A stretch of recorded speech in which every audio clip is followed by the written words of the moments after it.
প্রতিবন্ধী দিবসে হারোয়ায় ইতিহাস। ৮ দলীয় প্রতিবন্ধী ফুটবল টুর্নামেন্টে ঝড় তুলল বিশেষভাবে সক্ষম খেলোয়াড়রা। বিশ্ব প্রতিবন্ধী দিবসের প্রেক্ষাপটে হারোয়া দেখল এক অন্য লড়াই, এক অন্য জেদ, এক অন্য জয়ের গল্প।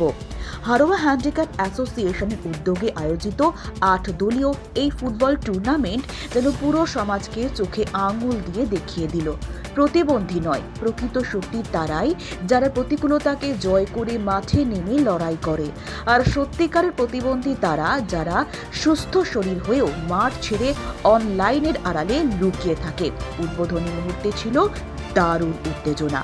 টুর্নামেন্টের বল ছুঁড়ে শুভ সূচনা করেন বিশিষ্ট ক্রীড়াবিদ ইসমাইল সর্দার, হারোয়া পঞ্চায়েত সমিতির সহসভাপতি আব্দুল খালেক মোল্লা, সমাজসেবী ইউনুস আলী সহ বিশিষ্ট অতিথিবৃন্দ।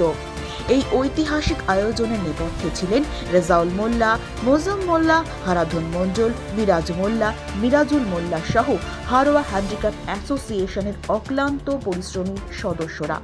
দিনভর টানটান উত্তেজনা শেষে ট্রফি ওঠে হারোয়া হ্যান্ডিক্যাপ অ্যাসোসিয়েশন দলের হাতে। উত্তেজক ফাইনালে দ্বিতীয় স্থান দখল করে আমিনপুর একাদশ। আপনার সন্তানকে মিশনে ভর্তি করতে চান? তাহলে অযথা সময় নষ্ট না করে ইসলামিক আদর্শে আপনার সন্তানের জন্য উপযুক্ত শিক্ষা পরিষেবা পেতে এবং আপনার সন্তানের উজ্জ্বল ভবিষ্যৎ গড়তে ভর্তি করুন জিডি স্টাডি সার্কেলের অন্তর্ভুক্ত চাঁদপুর আলিয়া একাডেমি মিশনে। উচ্চ মাধ্যমিক স্তরের এই মিশনে ৫ম শ্রেণী থেকে ৯ম শ্রেণী পর্যন্ত ভর্তি চলছে। ভর্তির জন্য স্ক্রিনে দেওয়া মোবাইল নম্বরে আজই যোগাযোগ করুন। তুলনামূলক কম খরচে যথাযথ পরিষেবা প্রদানের জন্য আমাদের প্রতিষ্ঠান প্রতিশ্রুতিবদ্ধ। এসছে এখানে হচ্ছে প্রতি বছরের নয়, এবারও হারোয়া সার্কেস ময়দানে হারোয়া হ্যান্ডিক্যাপ অ্যাসোসিয়েশনের উদ্যোগে যে ৮ দলীয় ফুটবল টুর্নামেন্ট ছিল, সেখানে আমি হচ্ছে আমন্ত্রিত ছিলাম। সেখানে এসে তাদের এই সমস্ত যে প্রতিবন্ধীদের যে খেলা ফুটবল, সেটা দেখে খুবই ভালো লাগলো। সেই জন্যই আমি সর্বপ্রথমে হাওড়া হচ্ছে হ্যান্ডিক্যাপ অ্যাসোসিয়েশন এবং মঞ্চে যারা উপবিষ্ট ছিল তাদের সবাইকে আমাদের এচিএবির পক্ষ থেকে হচ্ছে অনেক অনেক শুভেচ্ছা ভালোবাসা জানাই। আর সাথে সাথে একটা কথা বলতে চাই যে আমাদের বর্তমান যে হচ্ছে সিচুয়েশনে আমরা বাস করি, সারা ভারতবর্ষ জুড়ে একটা মানুষ একটা প্রচণ্ড বিভাজন এবং একটা কিন্তু টেনশনের মধ্যে আছে।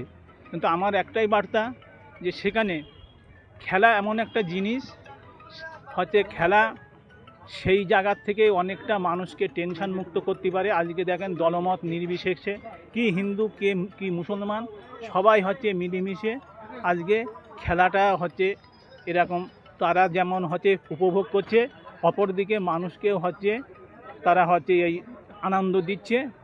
এবং আমি সর্বোপরি বলতে চাই যে এরা হয়তো শারীরিকভাবে কারোর হয়তো একটা হাত নেই, কারোর একটা পা নেই, কিন্তু এদের যে হচ্ছে মনোবল, সেই মনোবল হচ্ছে আমরা যারা শারীরিকভাবে সক্ষম মনে করি তাদের চাইতে অনেক বেশি। তাই যদি না হতো, আজকে হচ্ছে জম্মু কাশ্মীরের হচ্ছে শীতল বলে একটা মেয়ে, তার একটা পা নেই, পুরোপুরি হচ্ছে একটা পা নেই, সে হচ্ছে পায়ে কেরাস বেঁধে কিন্তু ভুলিয়ে দেয় খেলাধুলো করলে শরীর মন ভালো থাকে। যার মন ভালো, যার শরীর ভালো, তার কিন্তু মন ভালো, আর যার মন ভালো তার দ্বারাই কোনো দিন খারাপ কাজ হয় না, তাদের মাথায় কোনো খারাপ জিনিস আসে না। তাই আমাদের উচিত, যারা অভিভাবক আছে, যে ছেলেমেয়ের পড়াশুনোর পাশাপাশি খেলাধুলো যদি শেখানো হয়, তারা আগামী দিন দেখা যাচ্ছে দেশের একটা পারফেক্ট কিন্তু নাগরিক হবে, দেশকে তারা হচ্ছে এগিয়ে নিয়ে যাবে এবং দেশের সুনাম অক্ষুণ্ণ রাখবে। এটাই হচ্ছে আমার বার্তা।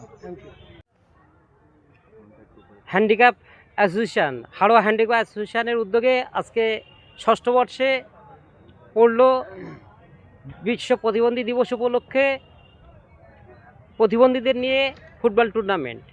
আমরা গর্বের সাথে বলতে পারি, পশ্চিমবঙ্গের বুকে সম্ভবত আমরাই প্রতিবন্ধীদের নিয়ে ফুটবল টুর্নামেন্ট চালু করেছি। গুটি গুটি পায়ে 6ষ্ঠ বছরে পদার্পণ করলো।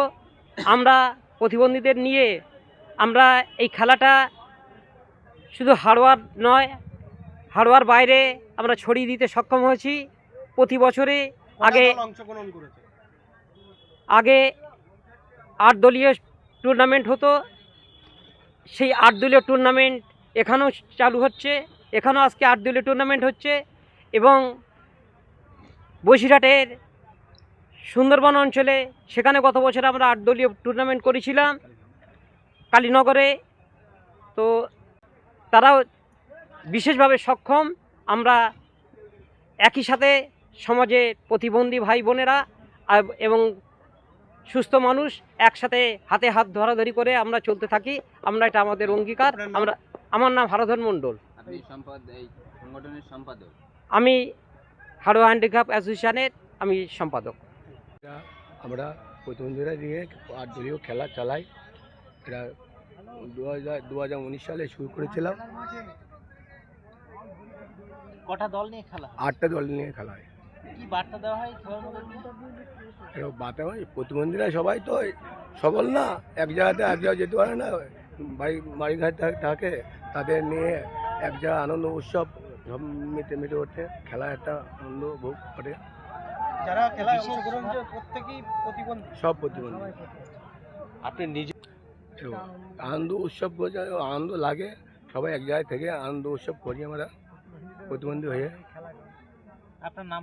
আমার নাম রেজাউল মোল্লা, সংগঠনের কি দায়িত্ব? আমি সভাপতি।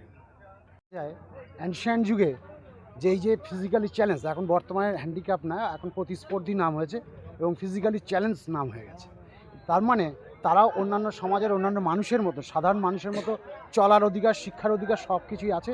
সেই জন্য একটা নামটা মডারেট হয়েছে প্রতিস্পর্ধী। এটা এক কথা।